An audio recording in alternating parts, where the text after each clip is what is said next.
Hi, this is the Diablo Podcast. We're online at diablopodcast.com. I am your host, Flux.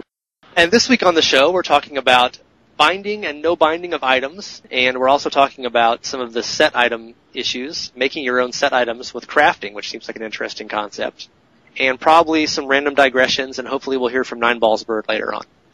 And speaking of Neinball, what was that? One can only hope. Speaking of Neinball, he was on our show, it was last week, right? What did we talk about that time, Neinball? Last show we were talking about the PvP arena, as well as the BlizzCon trips. Oh yeah, that's right. People haven't heard all of those. I recorded a whole bunch with you and some other people for the PvP arena and General BlizzCon and the PVM demo, and I have yet to post the PVM demo. Hopefully this week. We're kind of backed up on podcasts lately. There's just lots of stuff going on.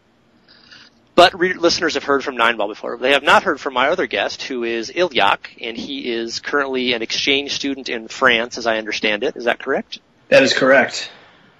And you have just today, is it today the first time ever you've actually started playing some World of Warcraft? Yeah, I played World of Warcraft for the first time today. All day, actually. And this is obviously the last time we'll hear from you for about 6 months, but... You said you feel like a traitor to Diablo, and I said that's only because you are a traitor to Diablo. Can you defend your actions? Can I defend my actions? Well, I'll be playing Diablo every waking moment when it comes out. This is just to hold me over until Diablo III comes out.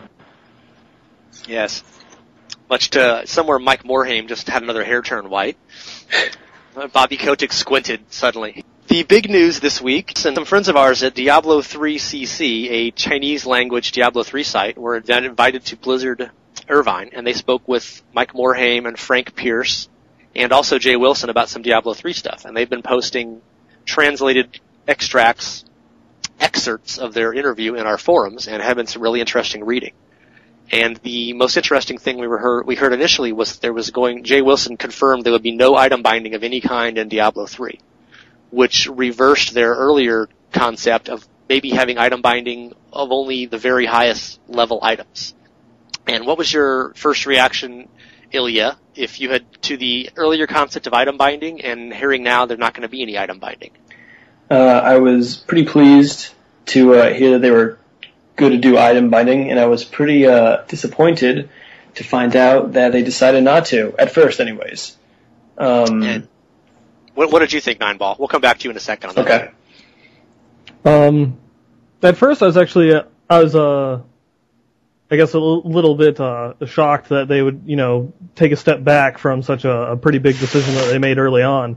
Afterwards, then I was a little bit pleased because it was nice to see that they're allowing you to fully trade all the items that you get off of bosses and things like that.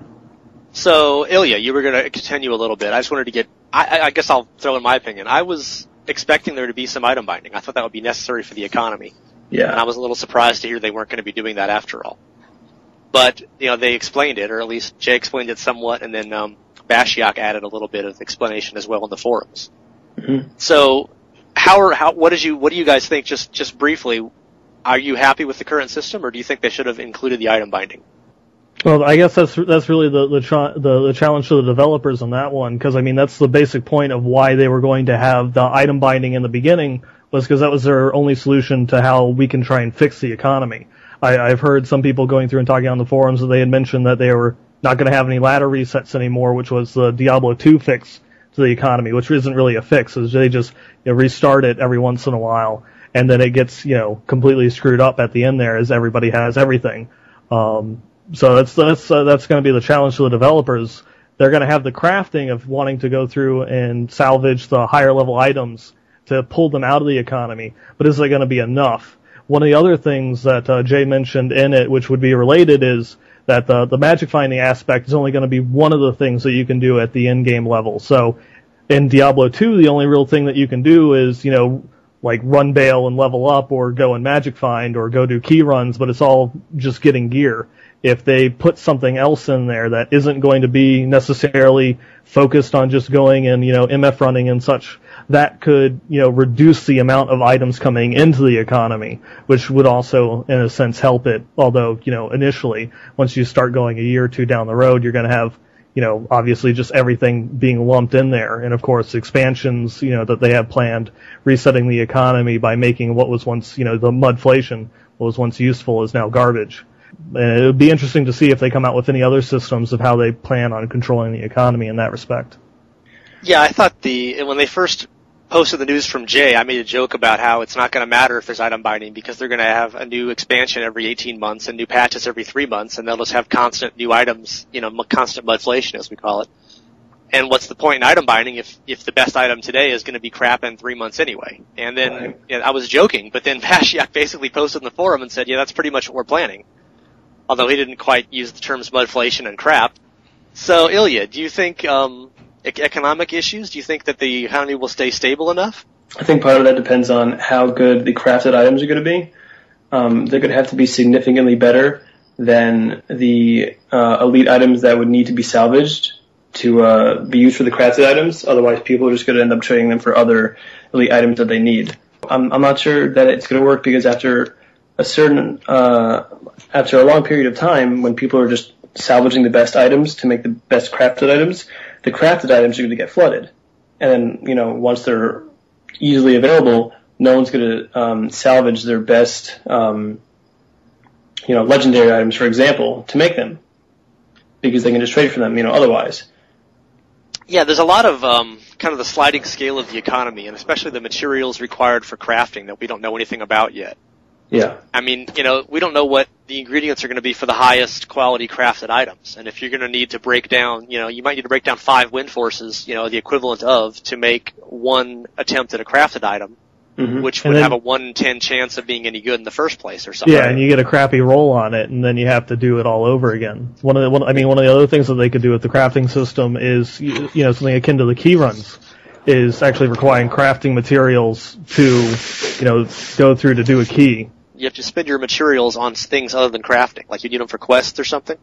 Yeah, like something that actually physically takes the item out of the economy instead of just converting into something else. Because with the crafting system, it's, just like you're upping runes. You're taking lower items and you're eventually turning it into higher. It works in the short term, but in the long term, you're still going to run into the obstacle of everybody has everything. It just takes longer for you to get there. If you do something where it's actually going to take the item completely out of the economy, that would be something that you would look more forward to. Maybe something like they have potions, and in some of the demos they actually had like elixirs that would increase certain of your stats. If they had something in the crafting to do that, something that's consumable, disposable, that you're going to chuck through, that would be a good way of taking stuff out of the economy to where you, like one of the best elixirs in the game that, increases like, all of your stats or something, maybe they come up with some like elixir that's necessary in the arena that reduces the amount of damage that you take while in PvP, but it requires you to salvage very high-end items or legendaries. That would be a very good system of how they could help control the economy, because the items will constantly be permanently taken out of the economy, which would cause people to have to go through and run and find them again. But with these elixirs, would you be able to take them multiple times or just once? They would be timed. Like, I believe in the demos, you would use it, and it would give you a buff for, like, a certain amount of time, like 10, 20 minutes, something like that. So it's not permanent. Okay.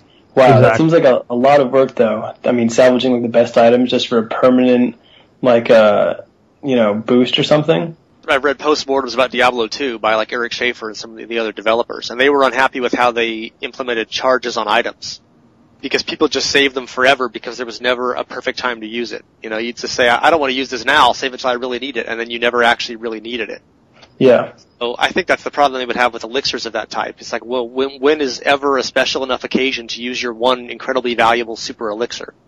I'm not sure that, like, anything permanent, like an item, like a wind force, could, I'm not sure that I could ever, like, salvage it to make something that is temporary, like an elixir, no matter how good the elixir is, because no matter how good it is, its effects will wear off, while a wind force, never goes away.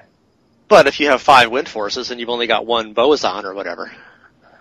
Well, I mean, if I have 5 wind forces, that's something completely different. An elixir that increases your chances of, finding runes, so that way you have a better chance of finding the higher level runes, or you have an elixir that will increase the gym level drops, since they said that they don't want to have every single level of the gyms drop in the game. What if they have some sort of elixir that requires you to, disenchant 5 wind forces, but it now makes it to where instead of stopping at level 5, it now goes up to level 7. Level 7 gems can now drop in the game while you're under the effects of that elixir. I actually like the idea of that. They could even have something where, your magic find gets increased by a ton for like a very short period of time or something. It's kind of like having the best shrine ever, except it's in a potion. Exactly. Yeah, and it's difficult as hell to make. Mm-hmm. Yeah, I don't know. We're getting a little far afield on the hypotheticals here, despite that they're pretty interesting. But well, I mean, besides that, though, it just seems like instead of providing a permanent fix, they're just prolonging the agony. Because unless they do something like this, eventually, the realms will get flooded with like the best crafted items, and then the best legendaries or the best items that are used to salvage won't be salvaged anymore. I just wanted to briefly mention here, we never actually really defined what binding items means for people who haven't seen that in games. And Blizzard never defined it either for Diablo III. They never really said if it was going to be, they said there would not be any bind on pickup, but they never defined if they were using bind on account or bind on equip. Right, or bind on like person, character. Just briefly to explain to people who might not know what those are, bind on equip is anybody can, once you find it, you can trade it freely, but once any character uses it, it's on that character forever, and you can't ever twink it or trade it afterwards.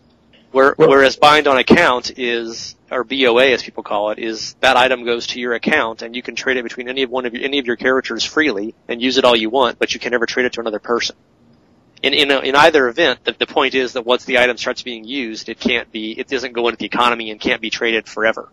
The one thing that even system that uses binding, such as, World of Warcraft, you eventually will still get to the point where everybody has everything. No matter what system that they come out with, there's always going to be, something else that you have to do. And, they come out with the new expansions, the new raid patches and things like that, but it's always every single time. By the time you get to the end of a patch or an expansion, the prices of everything has gone down because everybody has it. It's harder to get rid of some of these items, like doing some of the current raid content. What might have been able to have, sold for 30,000 gold.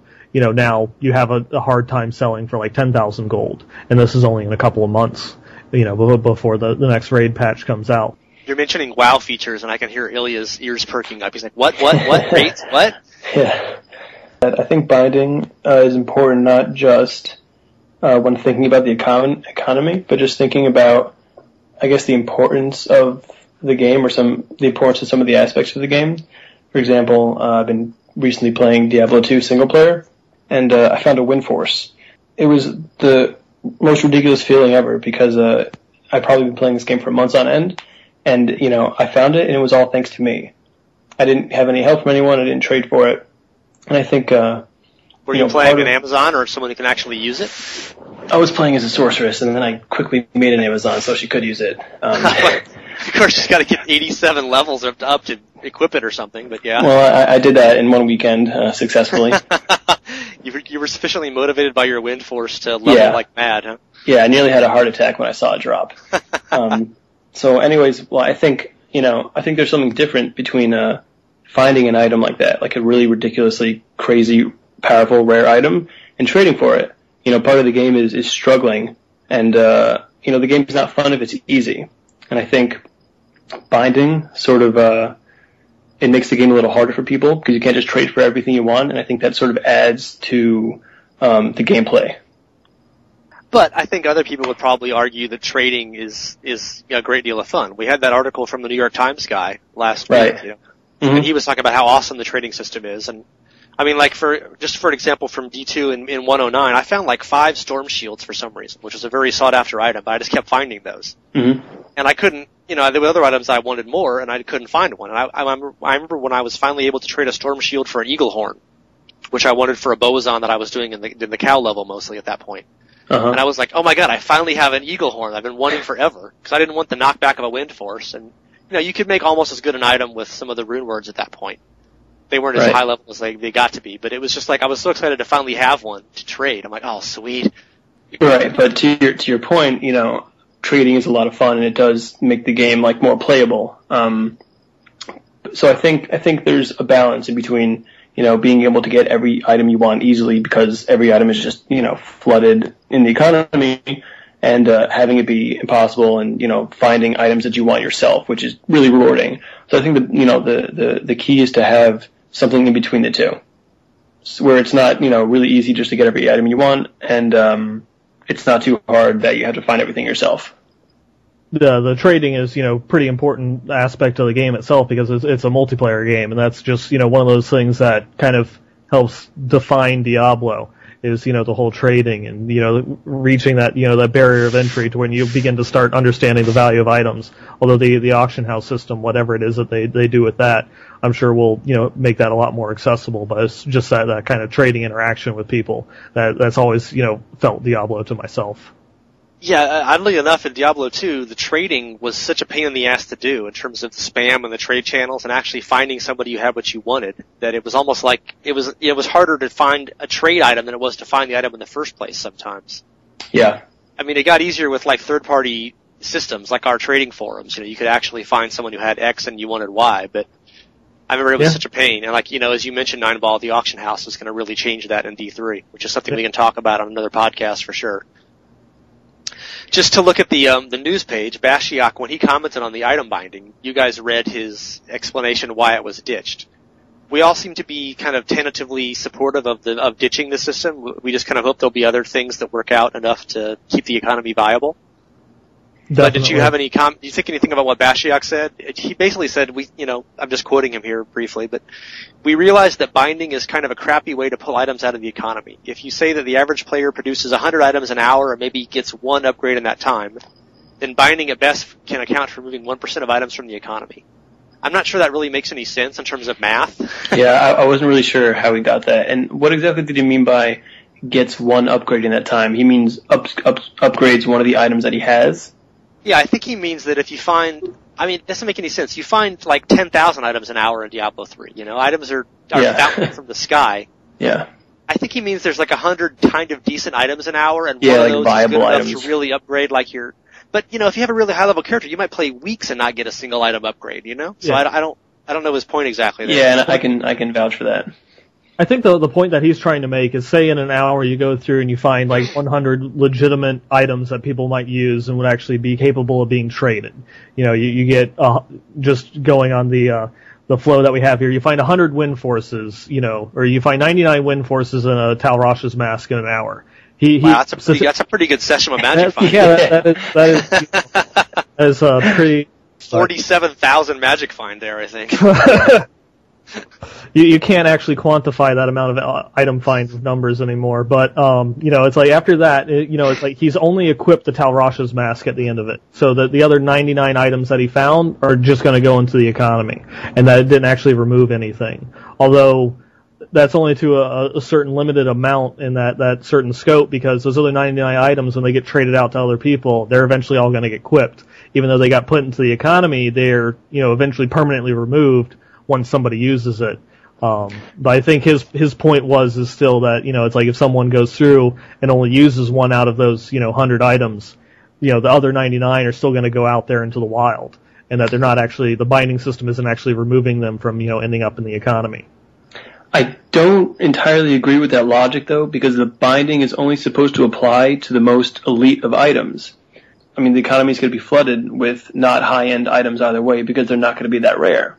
Even if they were to implement binding, it would only be on the top items. And so the mediocre, or even the good ones, or even the great ones, they would still be out in the economy anyway. I don't know. I see that. Though that just doesn't make sense to me the way he put it. It sounds like, from what he said, that they were looking at BOA. What he says, it doesn't sound like BOE. It sounds like he's talking about you would have found some really good items and they would not have been tradable at all. Which is kind of academic at this point, obviously, but it's interesting to think what they were actually planning. But as you mentioned with the high-level items, I actually went, obviously we don't know if the items are going to be just like they were in D2 in terms of treasure classes and scarcity and, how many levels of top items are going to be kind of equivalent for use. Mm-hmm. But there's something like 400 unique items in Diablo 2, just rough count. But there are only 13 items in TC 90 weapon and armor, which is the highest treasure class. 13 item types. And that's, at this point there are now, I think, uniques for all of those item types. Maybe there's 2 for a couple of them, I believe. And there are only 5 set items. So really, you're looking at 400 uniques, and there's like 15 that would have been bound if we're assuming that, just the highest level. And if you include, I guess, TC 87, which is the next one, you're going to double that, basically. But that's still a very small fraction of the items. And then most of those aren't necessarily that desirable anyway. Like Windforce, I think, is TC 84. Lots of other items that you would have that are really popular. Yeah, exactly. Just because it's the highest level doesn't mean it's actually what players are using. With rune words, or are you talking about before rune words? And that's what I was going to get into. I mean, obviously rune words don't really have a treasure class, but then they've become the best item in, at least, 2/3 of cases. The best item possible is a rune word. There's plenty of character builds and concepts which are based entirely around, rune words and such. Like I'm actually, leveling up a Riftisan, an assassin based off of the Rift rune word on D2 right now. So it's hard to analogize very well from D2, and then we can't really say what treasure class rune words are in. But I mean, I guess if you're going to say if a rune word has a rune that's above 29 or something, then maybe that can kind of be an honorary, but that would be a bindable item basically in the Diablo III parlance before they changed it. So that makes sense. What percent of total top level desirable items in D2 would fall into that category of being a very high TC, set or unique, or a very high rune word? I would think quite a few. I mean, maybe a third of the most desirable items in the game. Be binded? That seems like a lot. We're working on 3 levels of hypothetical here, but... Right. I mean, I don't know. I thought it was really just for the really godly items, like the ones that you never actually saw but you knew existed. Like a grandfather sword, for example. Yeah, that's actually not high enough. Yeah, and it's like one of the other things is you look at some of the other things that are highly desirable, like goblin toes or gore riders. I mean, those are very, especially goblin toes. I mean, those are really low level items, which lots and lots of melee builds are completely built off of. The grandfather is actually in Weapon 87. It's a unique Colossus blade, so that might have been bound if we're going with our analogy here. But is it the how effective it is, or is it the rarity? Is it what are you using to determine? I thought they would have used the rarity, the chances of it dropping. Well, I'm analogizing to that's what I'm saying for Diablo 2. I'm looking at the highest treasure classes, but highest treasure class doesn't have a direct correlation with its rarity, like its chance of dropping though. Yeah, it does. That's how it works. It does? Yeah. Okay, then. The higher treasure classes are least likely to drop, but they're not necessarily the items with the best stats. There's plenty of stuff that's really good in the much lower level. I mean, there's even exceptional. So there's some exceptional uniques that are very useful, armor and gloves and belts and stuff that would never have been bound. So, but we're doing on multiple levels of hypotheticals here because we don't have any idea how they were going to structure the Diablo 3 treasure classes, and if they were going to. Well, here's a question for you guys. Would you rather have the Diablo 2 system where there are a wide variety of rarity of items in terms of their usefulness? You can find a million Talrash's masks kind of thing. Yeah. And that's a fantastically good item in terms of stats. And it's only exceptional, I believe, or it's a very low-level elite, I think. God, I'm failing on my Diablo 2 knowledge here. If only I ran a website on this stuff. Yeah, that's exceptional. Shame. At least I'm not playing World of Warcraft, though, so there, meh. But anyway, it's low exceptional blow, for the record. Yeah, you Sparkle Dragon fans, you.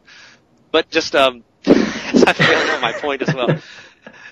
Obviously D2, I think that works with the randomness of D2, is that you can find some items that aren't super high level but are extremely useful.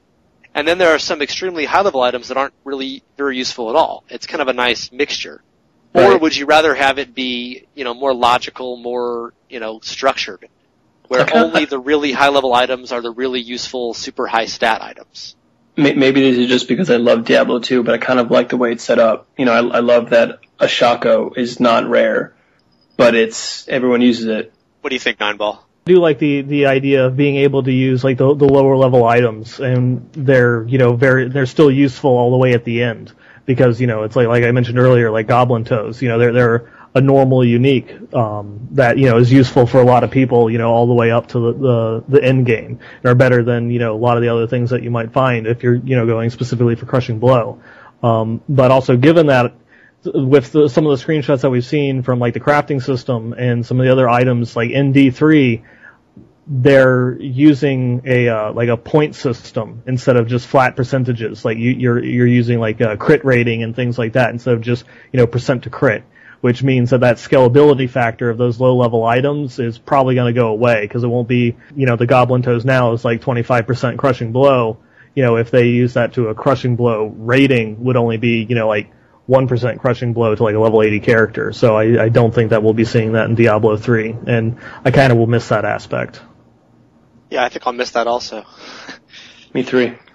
It might be a little unbalanced in some ways, but that's kind of the fun of it. It's fun to find an item that's better than it should be for your level sometimes. Exactly. Yeah. And, Jay Wilson already said in that same interview that, he's he is okay with, there being, imbalanced characters, especially like in PvP, where, it's like, someone will go through and be imbalanced because of an item or skill, setup that they have, and they're gonna wait and see who comes up with the next imbalanced character to beat that imbalance, and so on and so forth.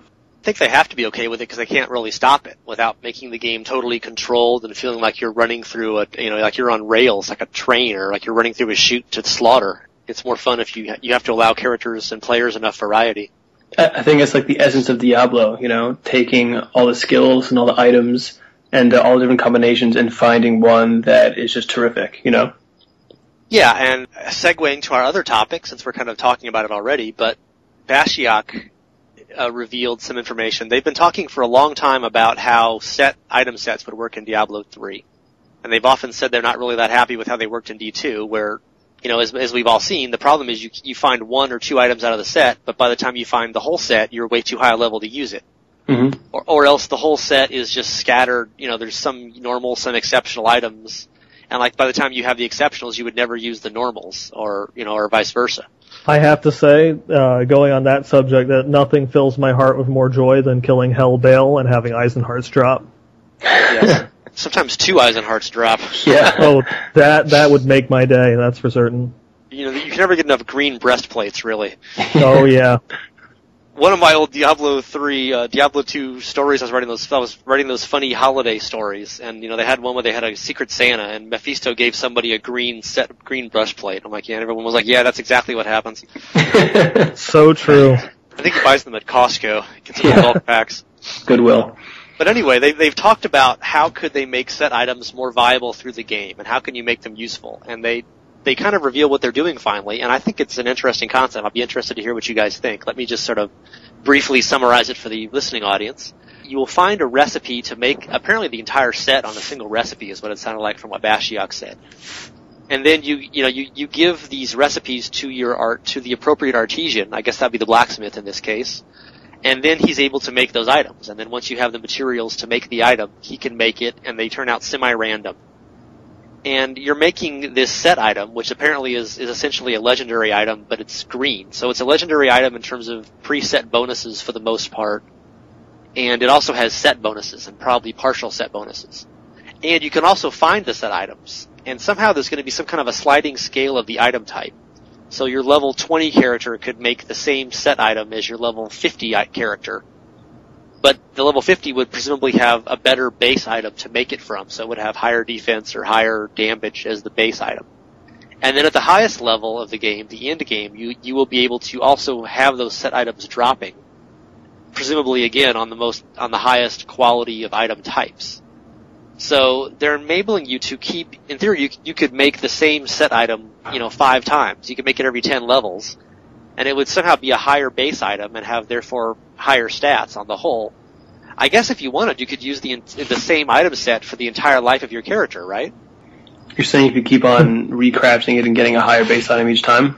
Yeah, I guess that's possible, from what we've been told. I mean, I guess you'd need a lot of materials and good luck on your rolls, but it's weird to think of being able to craft set items and have them whenever you want, plus find them. I guess that's, I don't have any better suggestions for how you can make an item set viable and usable throughout a character's entire life, or how you can have the whole set while it's still useful to you. What do you think, Neinball? Well, I was thinking of that, and it's interesting how he puts it, and whether or not it's like when you get that one recipe, is it going to then unlock 8 different patterns at the blacksmith or whatever that will allow you to craft each item individually, or if it will be the one crafting thing and you have to constantly churn it until you get the boots, gloves, chest, all those other types of pieces at random for what you get. And I mean that it could also just make sense that, things like that, just like the crafting recipes in Diablo 2, where it's also based off of your actual character level, determines the quality of the item, and how big of bonuses you can get. And just going back to like the WoW system is like what you were mentioning with the base item. And WoW, the way that the itemization works is that the base item will have an item level, and the higher that item level, the more stat points it gets to allocate to all the different bonuses. Could be, a system that they take over into Diablo 3, that as you craft an item, the higher level you increase, it will have certain set bonuses, certain, random bonuses, but they all increase based on the actual level of the crafting. Can you elaborate on that a little for people who don't play WoW? So, I mean, it would be like plus 5 strength at a low level and plus 10 strength at a higher level, that kind of thing? Yeah, so you'd have an item that might be, item level 10, and so it's going to have strength and stamina on it too, or, vitality and strength on it in Diablo terms, and, it's going to have, plus 5 to strength, plus 5 to vitality. You then take the same thing, up it to, item level 50, and then now it's going to have, like 50 strength, 50 vitality. You take it to item level 300, and now it's going to have, 180 strength, 180 vitality, and it's also going to have, a third or a fourth stat, like crit, crushing blow, deadly strike. It's going to have a couple other additional benefits to it. As the item level increases, the actual number of stats that you can put on it will increase. Are you having to refine or remake that, or the actual item itself just keeps upgrading based on your character level? In World of Warcraft, you'd have to constantly refine or recraft new items. It doesn't actually increase in stats with you, although they do have items that do that in World of Warcraft as well. They always stay like a level or two below the actual stats of an item that you would find at that particular level, but in a couple levels it'll outgrow it, so it gives you something that you can constantly use the entire time. So basically, if someone wanted to keep using a set as they kept on leveling up, they'd have to keep on salvaging items, getting materials, and then recrafting the set at a higher level. Well, that's a good question. What would determine the item level or the set level?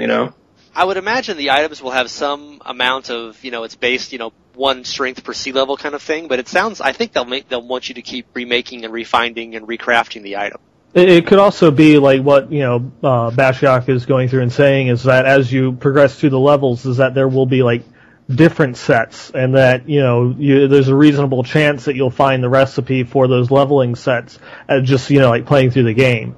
Like by the time that you get into Nightmare, there'll be a good chance that you find, a recipe for this next level, like Nightmare set, and then that will unlock all the items for you to go through and craft using, materials that you'll find in Nightmare.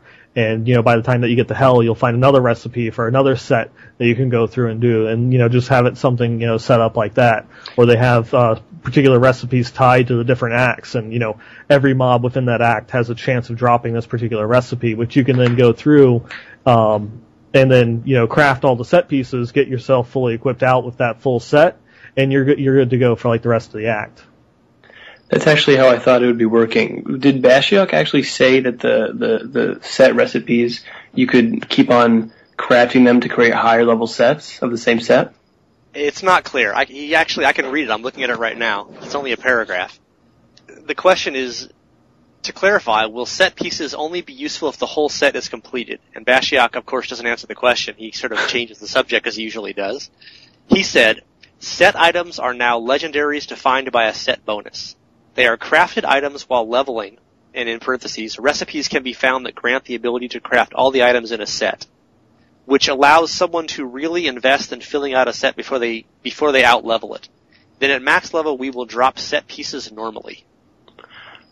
And as Ilyak and I were talking before we got on the air, started recording here, that's kind of ambiguous in a number of ways.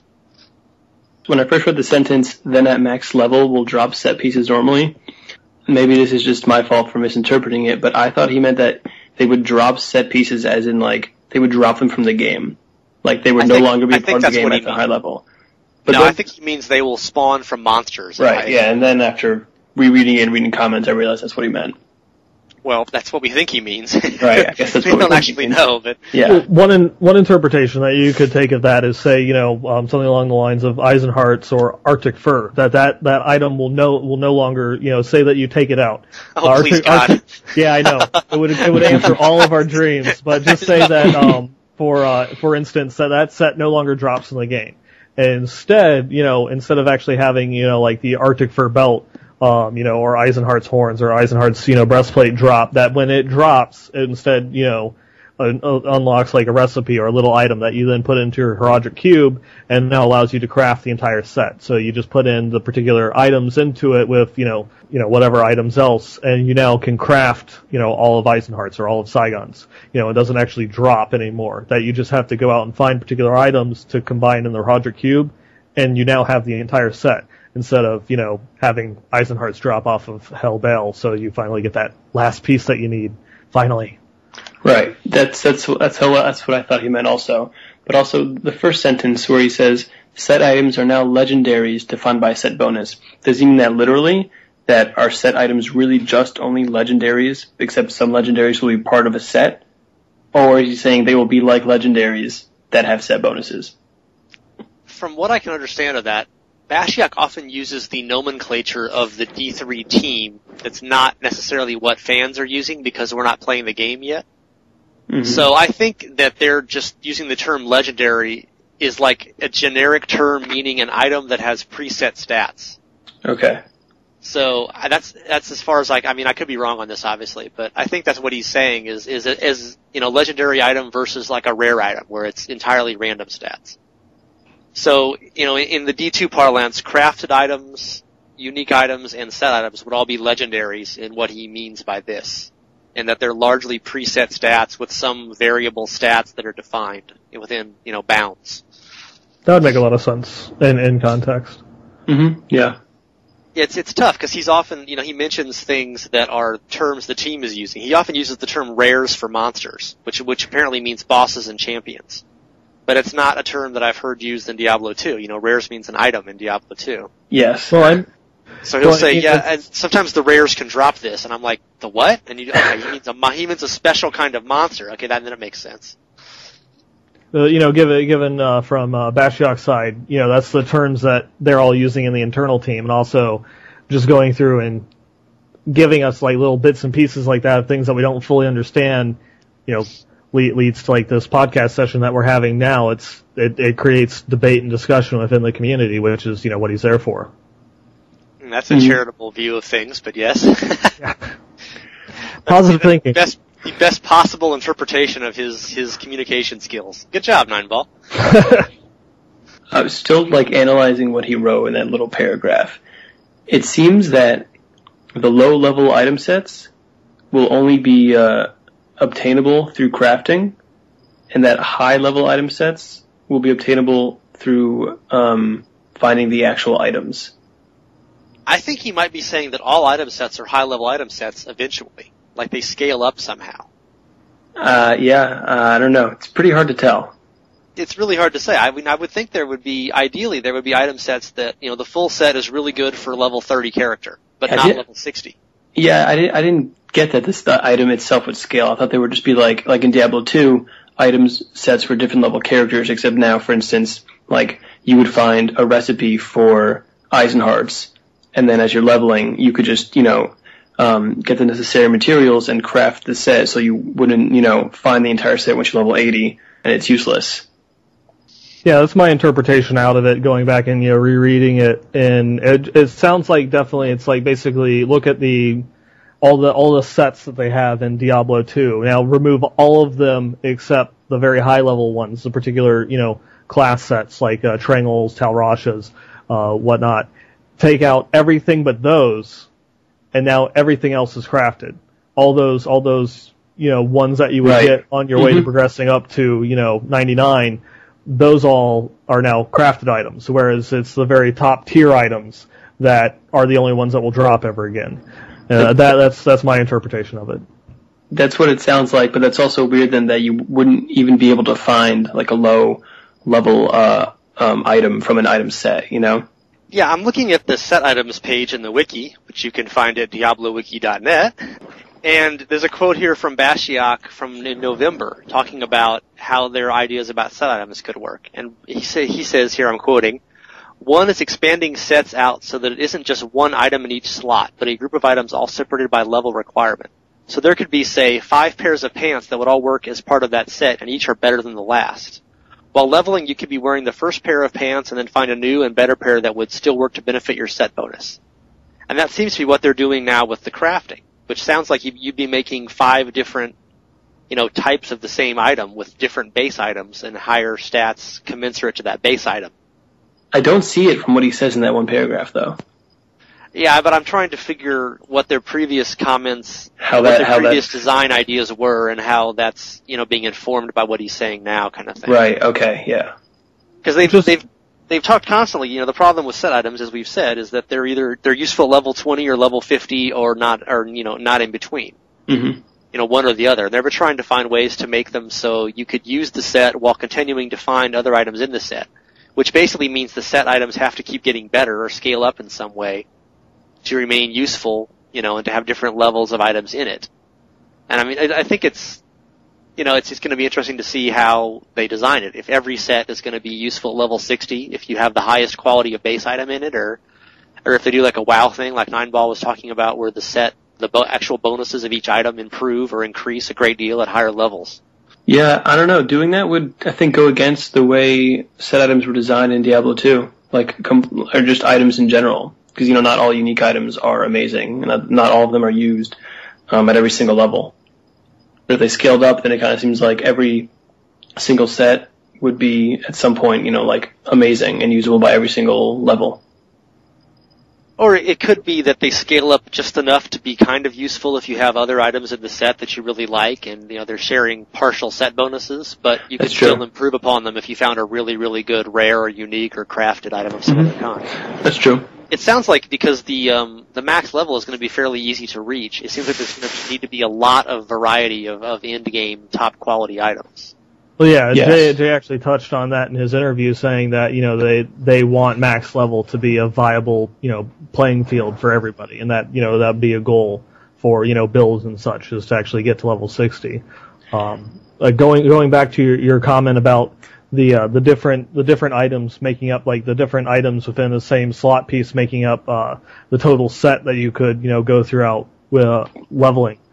Like having the 5 pairs of pants, each one would, progressively have better stats on it.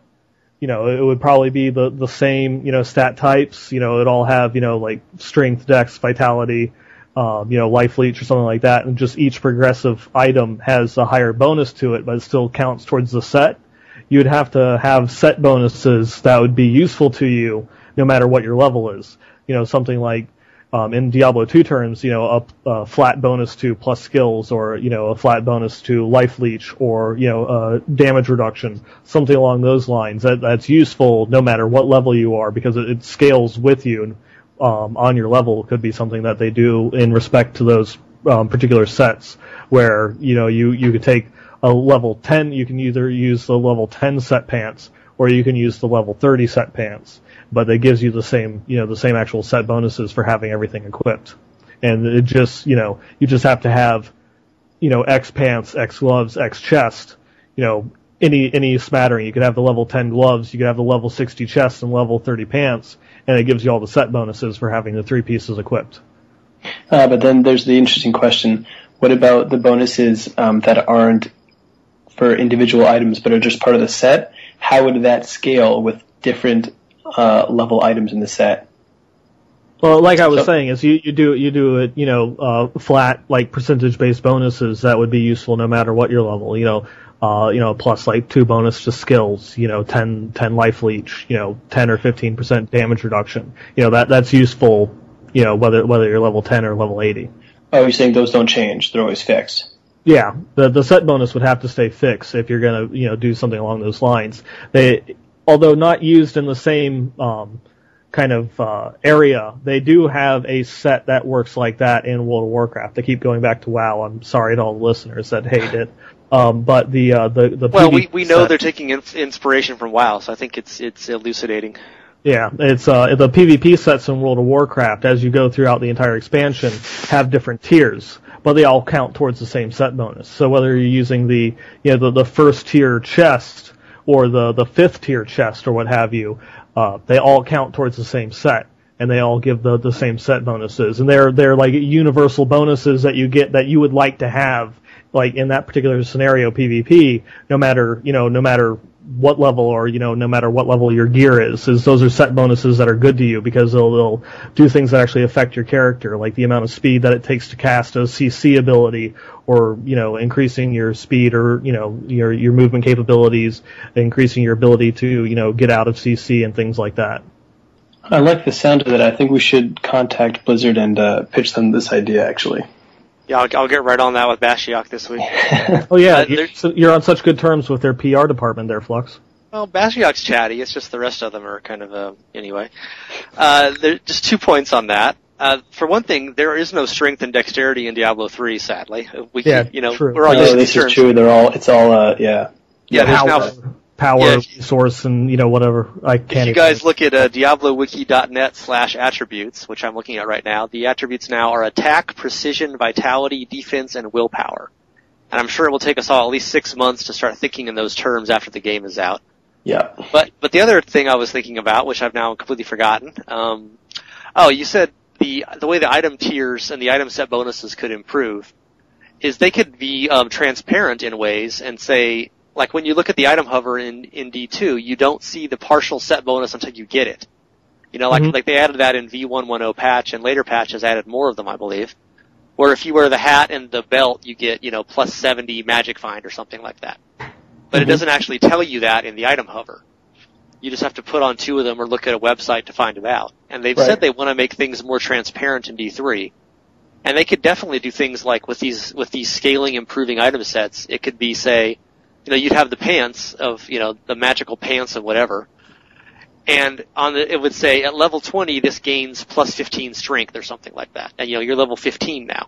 So you would realize, well, if I keep these for 5 more levels, I'll gain a whole new bonus, as well as these other ones that are giving me, plus 1 to precision per every 3 sea levels or something. So it could they could have these tiers and levels, and it could tell you, or it could even tell you, if you get this pair of, this Isenhart's pants from, scale mail breeches or something. We need item names here. It could say, if made from the next level, this is what the stats will be, and it could or else you would just see that on the recipe at the artesian. And you would realize, I'm now getting bonuses X and Y and Z, but if I make this item with the new recipe, then I'll get X and Y and Z plus, 2 other potential bonuses that could really improve upon them. And if that was shown somehow in the game, instead of people having to use wikis and websites to find out the information, that might be more encouraging or more, clarifying to players to say, hey, this is what I'm going to get if I actually upgrade this. That's actually a very, very important part, that they talk about in one of the other games that I play, Star Trek Online, is the amount of tribal knowledge in that game, that there's nothing in the game that tells you what all these abilities or effects do. You have to go outside these third party information sources to actually find out what it is that you're actually doing, what you're putting all these points into. That would be really nice to actually keep that in game, so that way the new player that doesn't know about all the third party websites, such as our Diablo wiki. Do you guys have any last points you want to make on the binding or the set item stuff? Oh, not really.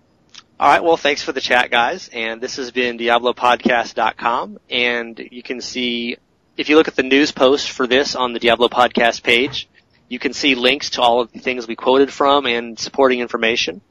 And I hope you guys enjoyed the show, and we'll have another episode coming up on Thursday with some more interesting stuff from BlizzCon last year. And thanks for listening. Thanks, guys. Thank you very much. Everybody moo like a cow at the end. Moo. Moo. Moo. Moo. Moo. Moo. Moo. Moo. Moo. Moo. Moo. Moo. Moo. Moo.